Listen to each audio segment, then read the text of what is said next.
سلام، دوباره اومدیم با یک قسمت دیگه از برنامه مارگف توی کانال امار استودیو. توی این قسمت میخوایم در مورد تجهیزات اولیه‌ای که لازم برای تولید محتوا با هم صحبت کنیم. بریم سراغ تجهیزات اولیه‌ای که لازم برای تولید محتوا. ولی قبلش یک چیزی رو بهتون بگم، اونم اینه که این تجهیزاتی که الان میخوام بگم رو همون اول نباید یا میتونید همون اول تهیه نکنید و به مرور زمان اینا رو داشته باشین، ولی توی اولویتتون باشن. این چند تایی که میگم خیلی بهتره. وسیله اولی که میخوام بهتون بگم داشته باشید یک گوشیه که کیفیت فیلمبرداریش بالای 1080 باشه، یا خود 1080 یا بالای 1080 داشته باشه. حالا چرا 1080؟ چون که الان اکثر ویدیوهایی که دارن ضبط میشن توسط تولید کننده‌های محتوای ویدیویی همین 1080 به بالا، حالا یا 4K یا بیشتر، ولی کمتر از 1080 نیست. حالا اگر هم بخواید بحث دوربین وسط کشیده بشه، دوربین نباید بخرید، چون قیمتی که داره نسبت به گوشی ها خیلی بیشتر. و مثلا گوشی دوربینی که 20 تومنه معادلش گوشیه که 10 تومنه یا حداقل 6 تومنه. اگه مثلا دوربینی دارید که بالای 1080 کیفیت ویدیوشه میتونید شروع کنید، ولی دوربین نخرین به سخت‌تر. وسیله دومی که میخوام بهتون معرفی کنم سه‌پایه که گوشی دوربینتون رو بذارید روی اون و فیلم برداری بکنید و خیلی خوب. اگه سه‌پایه داشته باشید خیلی بهتره، ولی مثلا میتونید اگه مثلا از روی میزی بذارید گوشیتون رو و یک چیزی هم بذارید که بهش تکیه بخوره و بتونید با اون فیلم برداری کنید.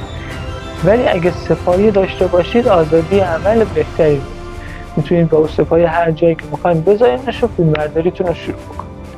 ولی اگه دارین ویدیوی آنباکس نها تولید میکنید، یک سه‌پایه تی شکل داشته باشید خیلی بهتر. چرا؟ چون که میتونید از آنباکسی که میکنید روی میزتون هم فیلم برداری بکنید. اینجوری خیلی بهتر. وسیله سومی که میخوام بهتون معرفی کنم نوره که داشته باشید خیلی بهتر. ولی اگه یک پک نور داشته باشید خیلی براتون به صرفه تره. چرا؟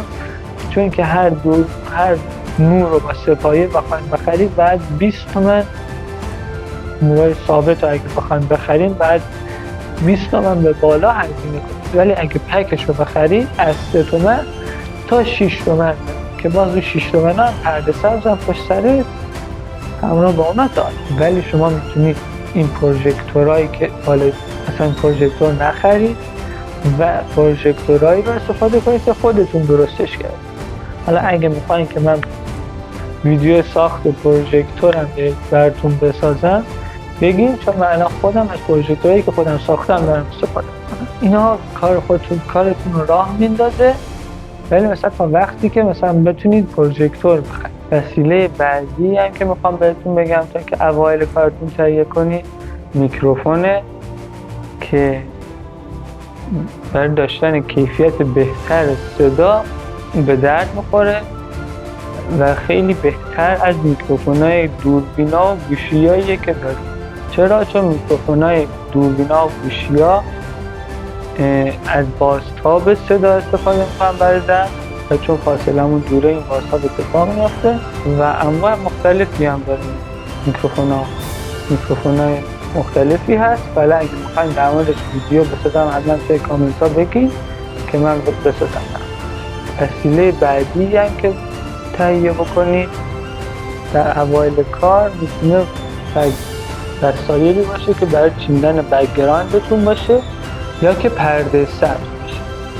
از طریق اینا میشه بک‌گراندهای خوبی رو برای خودتون داشته باشین و از این طریقه اگه بخواین استفاده کنید، اگه میخواین اکسسوری بخرید برای کارتون و وابسته باشه به اون موضوعی که کانالتون داره. مثلا اگه به عنوان مثال گیمرین میخواین داخل کانالتون ویدیوهای گیم بذارین پشت سرتون به عنوان مثلا میتونه ریسه LED باشه یا که مثلا شخصیت های بازیاتون باشه. اگه مثلا با موضوع فیلم سازی دارین ویدیو تهیه میکنید، یک کلاکت میتونین بخرین بذارین پشتتون و اینطوری بک‌گراند مربوط به کارتون باشه. یا مثلا پرده سبز میخرین، میخواین پرده سبزتون رو حذف کنید، میتونید که عکس ها یا ویدیو های پشت سرتون بذارین که به کانالتون مربوط بشه. اینطوری خیلی بهتر میشه. به آخر ویدیومون رسیدیم. یادتون نره اگر این مواردی که طول ویدیو گفتم میخواستیم ویدیوشون رو بسازم، حتما تو کامنت ها بگین.